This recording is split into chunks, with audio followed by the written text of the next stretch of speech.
నమస్తే welcome to Telugu రాజ్యం. ఆయన వివాద రహితుడు. అంతేకాదు సూపర్ స్టార్ డైరెక్టర్. ఏ చిత్రం తీసినా కూడా సూపర్ డూపర్ హిటే. తెలుగు సినీ చరిత్రను ఖండాంతరాలు దాటించిన ఒక గొప్ప యోధుడని కూడా చెప్పొచ్చు. అటువంటి వివాద రహిత డైరెక్టర్కి, అటువంటి వివాద రహితుడిపై వివాదాస్పద వ్యాఖ్యలు చేశారు. దట్టు ఆయనతో 35 సంవత్సరాలుగా ఫ్రెండ్షిప్ చేస్తున్న ఒక వ్యక్తి. ఈ పాటికి మీకు అర్థమైపోయి ఉంటుంది. డైరెక్టర్ ఎస్ఎస్ రాజమౌళిపై ఆయన మిత్రుడిగా చెప్పబడుతున్నటువంటి ఉప్పలపాటి శ్రీనివాసరావు అనే వ్యక్తి కొన్ని వ్యాఖ్యలు చేశారు. అవి కూడా చాలా సీరియస్ వ్యాఖ్యలే చేశారు. దీనికి సంబంధించి ప్రస్తుతానికి వైరల్గా మారుతోంది ఈ వార్త. అసలు ఏం జరిగింది, ఇందులో ఎంతవరకు నిజం ఉంది, అసలు యాక్చువల్గా జరిగింది ఏమిటి, మనకు మరింత విశ్లేషణ అందించడానికి సీనియర్ ఫిలిం క్రిటిక్ భరద్వాజ్ గారు మనతో పాటు ఉన్నారు. సార్తో మాట్లాడదాం. సార్ నమస్తే. నమస్తే అండి. సార్, రాజమౌళి గారిపై ఆరోపణలు ఒక్కసారి ఉలిక్కిపడ్డారు చాలా మంది. అంటే యాక్చువల్గా జరిగింది ఏమిటి, ఏమనుకోవచ్చు? ఎవరి ఉప్పలపాటి శ్రీనివాసరావు గారు, ఏమిటి కథ? ఉప్పలపాటి శ్రీనివాసరావు అనే అతను యమదొంగ అనే సినిమాకి ఎగ్జిక్యూటివ్ ప్రొడ్యూసర్ అవును, చెప్పారు ఆయన అందులో అని చెప్పుకున్నాడు ఆయన. అలాగే మెడ్రాస్లో ఉన్న రోజుల నుంచి రాజమౌళికి సన్నిహితుడు. అంతేకాదు ఈ టీంతో పాటు నేను అసోసియేట్ అయ్యి చాలా తిరిగాను అని కూడా చెప్పుకున్నాడు ఆయన. 35 years బ్యాక్ ఫ్రెండ్షిప్ అంటాడు. అంటే మెడ్రాస్ అంటే ఆ రోజుల్లో అక్కడ క్రాంతి కుమార్ గారి దగ్గర పనిచేశాడు ఇతను రాజమౌళి. బహుశా అవును, అక్కడెక్కడో ఉండుంటాడు ఇతను. అలా పరిచయం అయి ఉంటుంది. ఇప్పుడు త్రికోటి కూడా అక్కడే పనిచేశాడు, డైరెక్టర్ త్రికోటి. ఆయన ఎవరైనా సినిమా ఇస్తే డైరెక్షన్ చేస్తాడు, లేకపోతే రాజమౌళి గారి దగ్గర ఏదో పని చేస్తూ ఉంటాడు. అలాగే ముళ్ళపూడి వర ఈయనకి ఎక్కడ ఫ్రెండ్ అంటే రాఘవేంద్రరావు గారి కాంపౌండ్లో, రావణ గారు అబ్బాయి. అవును. ఇలా శాంతినివాసం సీరియల్ దగ్గర నుంచి ఈయన రాఘవేంద్రరావు గారితో ఉన్నాడు. కానీ రాఘవేంద్రరావు గారి సినిమాలకి ఈయన ఎప్పుడు పనిచేయలేదు, అసిస్టెంట్గా కానీ అసోసియేట్ కానీ ఏం చేయలే. కేవలం శాంతినివాసం అనేటువంటి సీరియల్కి ఆయన పనిచేశాడు. ఆ సీరియల్ కంటే ముందే ఒక అమ్మాయిని అతను ప్రేమించాడు అని చెప్పాడు ఈయన. ఓకే, ప్రేమించాడు అనుకుందాం, ప్రేమించడం తప్పేం కాదు, అదేం నేరం అంతకంటే కాదు.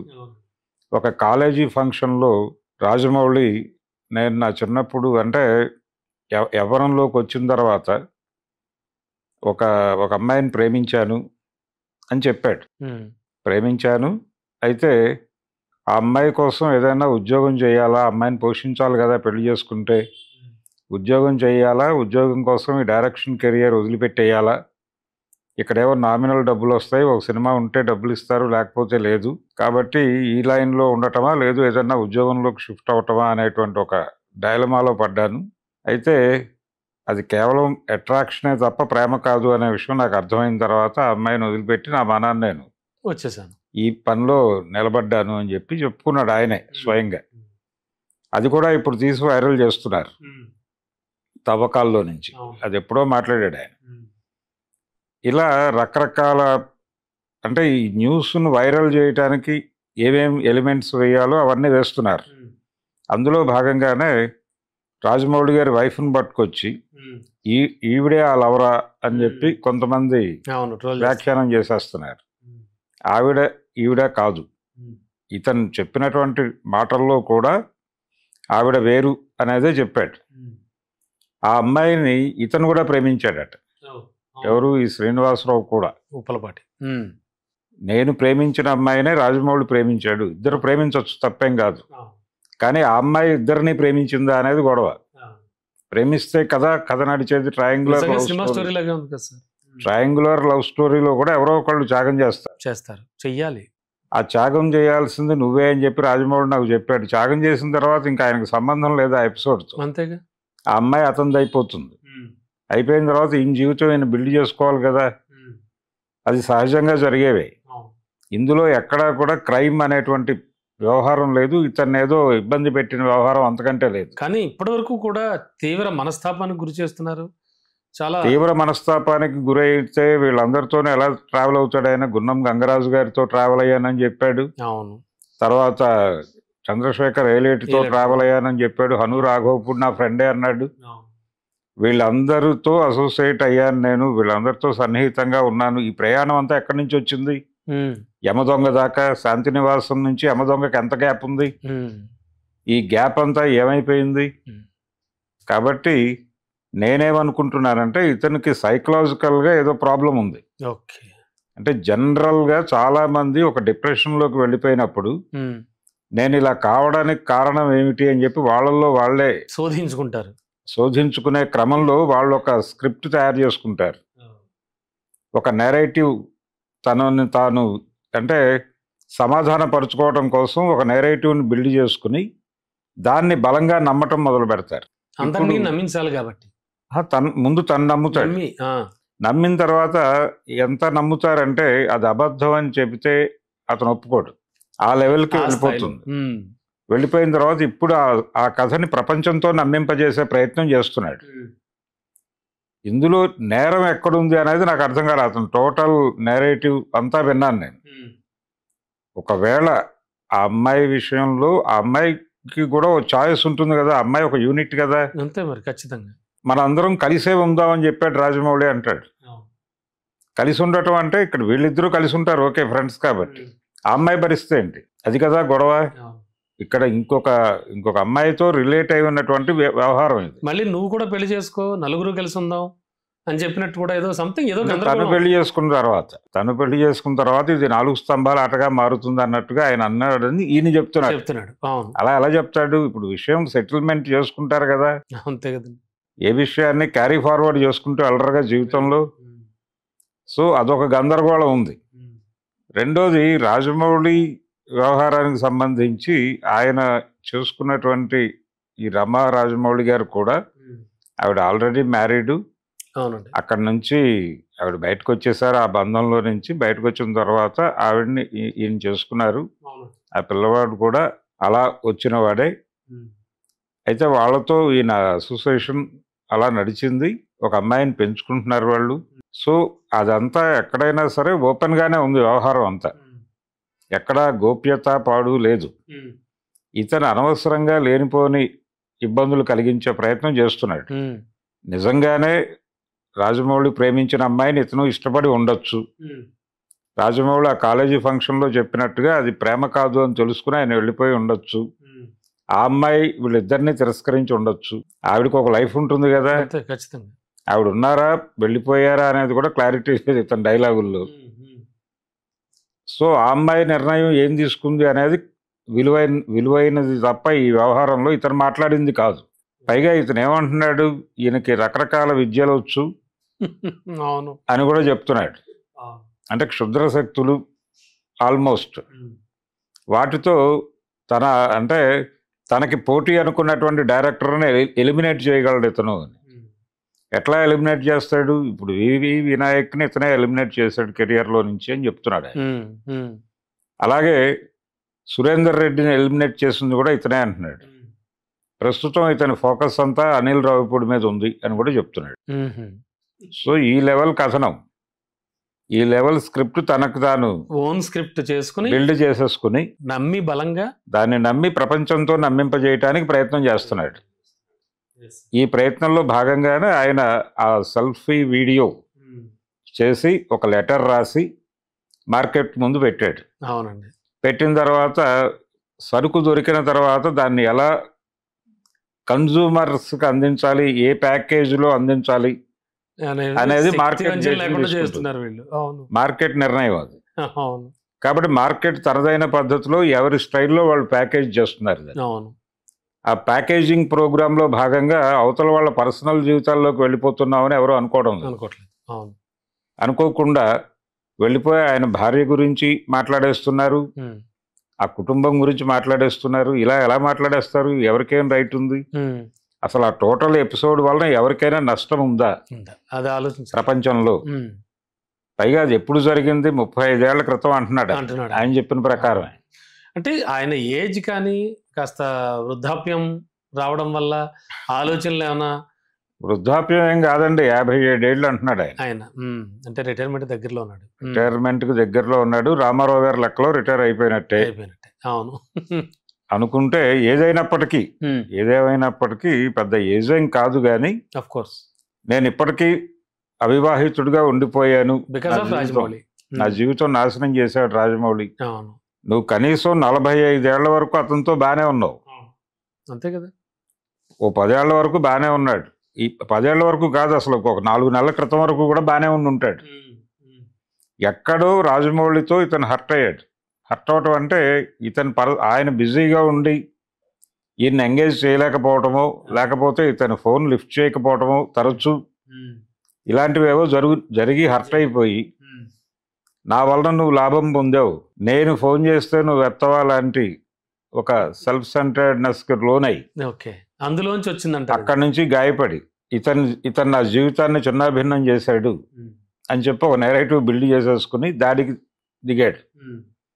అంతకు మించి దానికి ఎక్కువ ప్రాధాన్యత ఇవ్వాల్సిన అవసరం లేదు. అయితే ఒకటి, అతని సైకలాజికల్ కండిషన్ బాగాలేదు అనేది అర్థమవుతోంది. అందుకని ఆ డిప్రెషన్లో అతను ఏ నిర్ణయం అయినా తీసుకోవచ్చు. ఇప్పుడు అందులో ప్రకటించాను కాబట్టి దానికి కమిట్ అయి నేను చచ్చిపోవాలనుకుంటే ఏంటి పరిస్థితి? అవును జనరల్గా ఆత్మహత్యలు అన్నీ కూడా, ఆత్మహత్యలు అనేవి కూడా ఒక రకమైన హత్యలే. ఎవరో ఒకళ్ళ నుంచి ఏదో రకమైనటువంటి సమస్యతో సఫర్ అయ్యి అది ఎక్స్ప్రెస్ చేయలేక చచ్చిపోతారు. ఇతను ఎక్స్ప్రెస్ చేసి దానికి కమిట్ అవ్వాలనేటువంటి ప్రోగ్రాంలో భాగంగా చచ్చిపోతాడేమో అని భయం. అందుకని ఇతను ముందు ట్రేస్ అవ్వాలి. ఇతన్ని ట్రేస్ చేసి పట్టుకుని అతనికి ఒక ప్రాపర్ ట్రీట్మెంట్ ఇవ్వటమో ఏదో ఒకటి చూడాలి. అవునండి అవును. అతన్ని కాపాడాల్సినటువంటి బాధ్యత సమాజంది, రాజమౌళిది కూడా.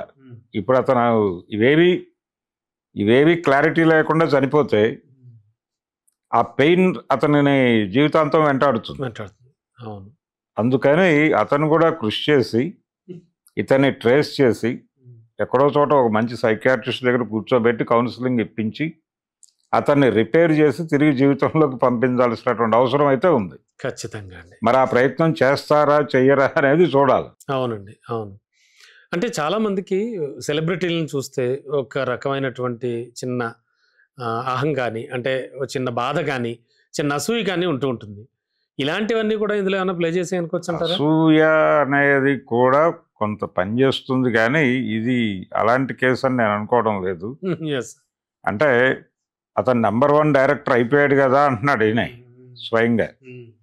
#1 డైరెక్టర్ అయిపోయాడు, ఓకే. ఆ #1 డైరెక్టర్తో అతను తీసినటువంటి ఏకైక అతని బ్యానర్లో విశ్వామిత్ర క్రియేషన్స్ అనే పేరుతో ఒక బ్యానర్ పెట్టుకున్నాడు ఆయన.